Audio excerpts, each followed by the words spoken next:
Hi hello ನಮಸ್ಕಾರ ಹೆಂಗಿದ್ದೀರಿ ನೀವೆಲ್ಲರೂ hope you all are doing good. Holi ಹುಣ್ಣಿಮೆ ದಿವಸ ಸ್ಪೆಷಲ್ ಹೂರ್ಣದ ಹೋಳ್ಗೆ ಮಾಡಲಿಕ್ಕೆ ಶುರು ಮಾಡೀನಿ. 1 ಗ್ಲಾಸ್ ಕಡ್ಲಿಬೇಳೆಗೆ 3 ಗ್ಲಾಸ್ ನೀರು ಹಾಕಿ ಮೀಡಿಯಮ್ ಫ್ಲೇಮಿಗಿಟ್ಟು 4 ವಿಸಲ್ಸ್ ಹೊಡಿಸ್ತೀನಿ. ಇದು ಸೋಕ್ ಮಾಡಿ ಇಟ್ಕೊಂಡಿರೋದು ಕಡ್ಲಿಬೇಳೆ 20 ಮಿನಿಟ್ಸ್ ಸೋಕ್ ಮಾಡಿ ಇಟ್ಕೊಂಡಿನಿ. ಆಮೇಲೆ ಈಗ ಗೋಧಿ ಹಿಟ್ಟಿಗೆ ಸ್ವಲ್ಪ ಉಪ್ಪು ಹಾಕಿ 1 ಸ್ಪೂನ್ ಆಯಿಲ್ ಹಾಕಿ ಕಲಿಸ್ಲಿಕ್ಕೆ ಶುರು ಮಾಡಿದೆ. ಇದು ಚಪಾತಿಗೆ ಎಷ್ಟು ಕನ್ಸಿಸ್ಟೆನ್ಸಿ ಬೇಕಲ್ಲ ಅಷ್ಟೇ ಇಟ್ಕೊಳಿಕತ್ತೀನಿ. ಈಗ ಇದರದ್ದು ರೇಷಿಯೋ ಭಾರಿ ಈಸಿ ಅದ ನೆನ್ಪಿಟ್ಕೊಳ್ಳಿಕ್ಕೆ. ಹೆಂಗಂದ್ರೆ 1 ಗ್ಲಾಸ್ ನಾವು ಕಡ್ಲಿಬೇಳೆ ತೊಗೊಂಡ್ವಿ ಅಂದ್ರೆ ಆರ್ ಚನ್ನಾ ದಾಲ್ ತೊಗೊಂಡ್ರೆ 1 ಗ್ಲಾಸ್ ಬೆಲ್ಲ ತೊಗೊಂಡಿನಿ ಜಾಗ್ರಿ ಅಂದ್ರೆ 1:1.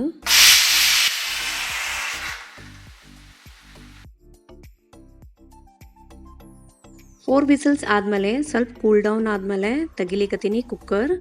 ಅಗದಿ ಚಲೋ ಬೆಂದಾವಿವು. ಒಂದು ಸ್ಟೀಲ್ ಸ್ಟ್ರೈನರ್ ಒಳಗೆ ತೆಗಿಲಿಕತ್ತೀನಿ. ಅದನ್ನು ಕೆಳಗೆಲ್ಲ ನೀರು ಬಿದ್ದಿದ್ದನ್ನು ಕಟ್ಟಿನ ಸಾರು ಮಾಡ್ಲಿಕ್ಕೂ ಬರ್ತದ. ಎಷ್ಟು ಮೆತ್ತಗಾಗ್ಯಾವ ನೋಡ್ರಿ ಇವು. ಈಗ ಇದನ್ನು ಒಂದು ಭಾಂಡಿ ಒಳಗೆ ತಕ್ಕೊಂಡು ಅದನ್ನು ಇನ್ನೂ ಮೆತ್ತಗೆ ಮಾಡ್ಲಿಕತ್ತೀನಿ. ಗ್ಯಾಸ್ ಫ್ಲೇಮ್ ಲೋ ಇಟ್ಟು ಮೆತ್ತಗೆ ಮಾಡ್ಲಿಕತ್ತೀನಿ. ಇದ್ರೊಳಗೆ ಇನ್ನೂ ಮಾಯ್ಶ್ಚರ್ ಇರ್ತದ. ಅದನ್ನೆಲ್ಲ ತಕ್ಕೊಂಡು ಆಮೇಲೆ ಬೆಲ್ಲ ಹಾಕ್ತೀನಿ. ಇದು 1 ಗ್ಲಾಸ್ ಆಫ್ ಜಾಗ್ರಿ ಹಾಕಿದೆ, ಬೆಲ್ಲ ಹಾಕಿದೆ. ಈಗ ಮತ್ತೊಮ್ಮೆ ಚಲೋತ್ನಾಗ ಕಲಿಸ್ಲಿಕತ್ತೀನಿ. ಬೆಂದಿದ್ದ ಕಡ್ಲಿಬೇಳೆ ಮತ್ತು ಬೆಲ್ಲ ಚಲೋತ್ನಾಗ ಮಿಕ್ಸ್ ಮಾಡ್ಲಿಕತ್ತೀನಿ. ಜಾಗ್ರಿ ಚಲೋತ್ನಾಗ ಮಿಕ್ಸ್ ಆಗ್ಬೇಕು ಅದ್ರ ಜೊತೆ. ಆಮೇಲೆ ಈಗ ಜಾಗ್ರಿದು ಮಾಯ್ಶ್ಚರ್ ಬಿಡ್ಲಿಕತ್ತದ, ಹೀಗಾಗಿ ಅಗದಿ ಅಳಕ್ ಆಗ್ಲಿಕತ್ತದ. ಮತ್ತು 2 to 3 ಮಿನಿಟ್ಸ್ ಮತ್ತು ಬಾಯ್ಲ್ ಮಾಡ್ಕೋತಿರ್ಬೇಕು. ಸ್ವಲ್ಪ ಸೌಂಟ್ಲೆ ಕೈಯಾಡ್ಸ್ಕೋತಿರ್ಬೇಕು. ಈಗ ಎಷ್ಟು ಕನ್ಸಿಸ್ಟೆನ್ಸಿ ಬಂದದಲ್ಲ ಅಷ್ಟಾಗಬೇಕು. ಅದು ಬಂದಾದ ತಕ್ಷಣ ಸ್ವಲ್ಪ ಆರಿದ್ಮೇಲೆ ಮತ್ತು ಒಂದು ಜರಡಿ ಒಳಗೆ ಬಟ್ಲ ತೊಗೊಂಡು ಮೆತ್ತಗೆ ಮಾಡ್ಕೊಳಿಕತ್ತೀನಿ. ಅದನ್ನು ಹೂರ್ಣ ಎಷ್ಟು ಮೆತ್ತಗಿರ್ತದಲ್ಲ ಅಷ್ಟು ಹೋಳ್ಗೆ ಚಲೋ ಆಗ್ತದ.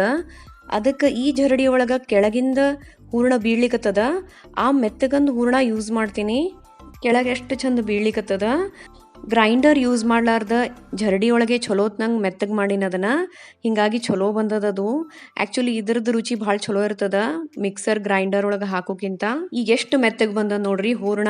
ಇದ್ರೊಳಗೆ ಕಾರ್ಡಮಮ್ ಪೌಡರ್ ಹಾಕಿದೆ, 1 ಟೇಬಲ್ ಸ್ಪೂನ್ ಕಾರ್ಡಮಮ್ ಪೌಡರ್ ಹಾಕಿದೆ, ಯಾಲಕ್ಕಿ ಪುಡಿ. ಹೂರ್ಣ ಇಷ್ಟು ಮೆತ್ತಗೆ ಬಂದಾಗ ಚಲೋ ಆಗ್ತದ ಹೋಳ್ಗೆ. ಮತ್ತೊಮ್ಮೆ ಚಲೋತ್ನಂಗೆ ಕಲಿಸ್ಕೊಂಡು ಈಗ ಸ್ಟಫಿಂಗಕ್ಕೆ ರೆಡಿ ಅದಾವ ಹೂರ್ಣ ಎಷ್ಟು ಸಾಫ್ಟ್ ಬಂದದ ನೋಡ್ರಿ. ಆಗಾಳೆ ರೆಸ್ಟ್ ಮಾಡ್ಲಿಕ್ಕೆ ಇಟ್ಟಿರೋದು ಗೋಧಿ ಹಿಟ್ಟು ಒಳಗೆ 1 ಟೇಬಲ್ ಸ್ಪೂನ್ ಆಯಿಲ್ ಹಾಕಿ ಚಲೋತ್ನಾಗ ಮಿಕ್ಸ್ ಮಾಡಿಕೊಂಡು ಒಂದೊಂದೇ ಉರುಳಿ ಒಳಗೆ ಹೂರ್ಣ ಸ್ಟಫ್ ಮಾಡ್ಲಿಕ್ಕೆ ಶುರು ಮಾಡ್ತೀನಿ. ಹೂರ್ಣ ಹಾಕ್ಲಿಕ್ಕೆ ಶುರು ಮಾಡ್ತೀನಿ. ಅದ್ರೊಳಗೆ ಚಲೋತ್ನಾಗ ಹಾಕೋತ ಒತ್ಕೋತ ಹೋಗಬೇಕು. ಆಮೇಲೆ ಸ್ವಲ್ಪ ಮೇಲೆ ಕೈ ಒಳಗೆ ಎಣ್ಣೆ ಹಚ್ಕೊಂಡು ಚೆಂದಂಗೆ ಮೇಲೆ ಮೋದಕದ ಗತೆ ಉದ್ದು ತೊಗೊಂಡು ಹೆಚ್ಚಿನ ಹಿಟ್ಟು ತೆಗೆದು ನೀಟಾಗಿ ಕ್ಲೋಸ್ ಮಾಡಿಕೊಂಡು ಸ್ವಲ್ಪ ಹಿಟ್ಟು ಬೇಕಂದ್ರೆ ಹಚ್ಕೊಂಡು ಈಗ ಲಟ್ಟಿಸ್ಲಿಕ್ಕೆ ಶುರು ಮಾಡ್ತೀನಿ.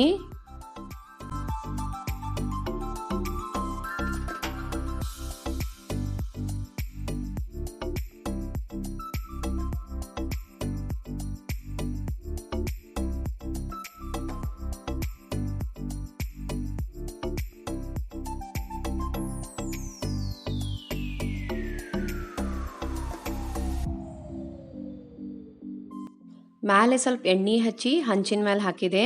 ನಾವು ಭಾಳ ಹಬ್ಬಕ್ಕೆ ಇದು ಹೂರ್ಣದ ಹೋಳ್ಗೆ ಮಾಡ್ತೀವಿ. ಶ್ರಾವಣ ಮಾಸದೊಳಗೆ ಈ ಹೂರ್ಣದ ಹೋಳ್ಗೆ ಮಾಡ್ತೀವಿ. ಇದರಲ್ಲೇ ಹೂರ್ಣ ಏನು ಬಂದದಲ್ಲ ಇದರಲ್ಲೇ ಕಡಬು ಮಾಡ್ತೀವಿ. ನೀವು ಮಾಡ್ರಿ, ಇದನ್ನು ಭಾರಿ ರುಚಿ ಆಗ್ತದ, ಭಾರಿ ರುಚಿ ಅನ್ನಿಸ್ತದ. ನೀವು ತಿನ್ನಿರಿ, ಈ ರೆಸಿಪಿ ಟ್ರೈ ಮಾಡಿರಿ ನೀವು ಮನೆಯೊಳಗೆ.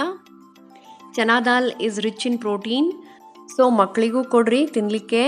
ತುಪ್ಪ ಮತ್ತು ಹಾಲು ಒಳಗೆ ಕಲಿಸ್ಕೊಂಡು ಚಲೋತ್ನಂಗೆ ಕಲಿಸ್ಕೊಂಡು ತಿಂದ್ರೆ ಅಗದಿ ರುಚಿ ಹತ್ತದ. ಇದು ಉತ್ತರ ಕರ್ನಾಟಕದ ಸ್ಪೆಷಲ್ ಡಿಶ್ ಅದ. ಇದು ಅಗದಿ ಸ್ಪೆಷಲ್ ಅನ್ನಿಸ್ತದ ತಿನ್ನಲಿಕ್ಕೆ. ಅಗದಿ ಮೆತ್ತಗೆ ಅನ್ನಿಸ್ತದ, ಸಾಫ್ಟ್ ಅನ್ನಿಸ್ತದ ಬಾಯೊಳಗೆ ತಿನ್ನಲಿಕ್ಕೆ.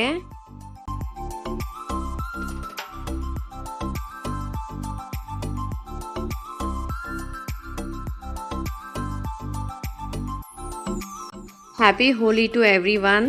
ಹೋಳ್ಗೆ ರೆಡಿ ಅವ. ತುಪ್ಪ ಮತ್ತು ಹಾಲದ ಜೊತೆ ಭಾರಿ ರುಚಿ ಆಗ್ತದ. ಉತ್ತರ ಕರ್ನಾಟಕ ಸ್ಪೆಷಲ್ ಅಥೆಂಟಿಕ್ ಹೂರ್ಣದ ಹೋಳ್ಗೆ ರೆಡಿ ಅದ. ಹೂರ್ಣದ ಹೋಳ್ಗೆ ಸೇರಿತ್ತಂದ್ರೆ ಪ್ಲೀಸ್ ಒಂದು ಲೈಕ್ ಹೊಡೀರಿ, ಶೇರ್ ಮಾಡಿರಿ, ಫಾಲೋ ಮಾಡಿರಿ.